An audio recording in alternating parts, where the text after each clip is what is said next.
Multi ఫుడ్స్కి స్వాగతం.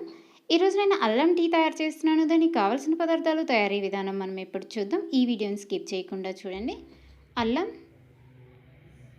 Lemon, ఇలాచీ 1, చెక్క, 2 లవంగాలు, మిరియాలు ఒక 4-5, పసుపు, హనీ, 1/2 లీటర్ వాటర్. ఇప్పుడు మనం తయారీ విధానం చూద్దాం. అల్లం మీద ఉన్న చెక్కంతా తీసుకొని ఈ విధంగా దంచుకోవాలి. అల్లం ఒక 2 ఇంచులు తీసుకోండి, సరిపోతుంది. ఇలా దంచుకుంటే సరిపోతుంది. ఇప్పుడు మనం ప్రిపేర్ చేసుకుందాం. అందుకోసం నేను స్టవ్ వెలిగించి గిన్నె పెట్టి 1/2 లీటర్ వాటర్ వేసాను. ఇది కొంచెం వేడైన తర్వాత ఈ దంచి పెట్టుకున్న అల్లం వేసుకుందాం.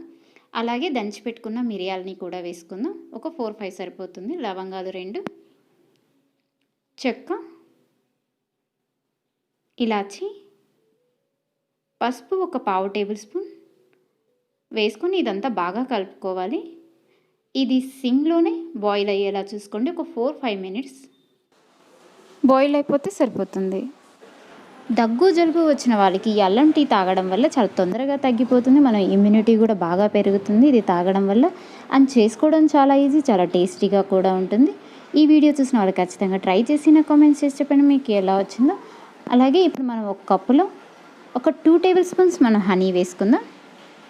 హనీ వేసుకున్న తర్వాత లెమన్ వేసుకుందాం. లెమన్ 1 టేబుల్ స్పూన్ వేసుకోండి, సరిపోతుంది. ఇప్పుడు మనం ఈ అల్లం వాటర్ని ఇందులో వేసేసుకుందాం.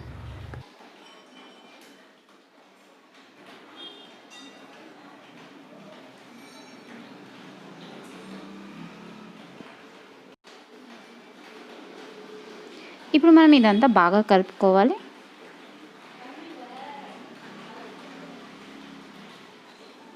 లెమన్ జ్యూస్ వేయడం వల్ల అల్లం టీ అనేది చాలా టేస్టీగా ఉంటుంది. ఇప్పుడు ఇది రెడీ అయిపోయింది. చూసారు కదా, ఎంతో ఈజీ అండ్ టేస్టీగా ఉండే అల్లం టీ రెడీ అయిపోయింది. ఈ రెసిపీ మీకు నచ్చినట్లయితే లైక్ అండ్ షేర్ చేయండి. నా వీడియోస్ మీరు ఇంకా చూడాలనుకుంటే నా ఛానల్ సబ్స్క్రైబ్ చేసి పక్కనే ఉన్న బెల్ ఐకాన్ని యాక్టివేట్ చేయండి.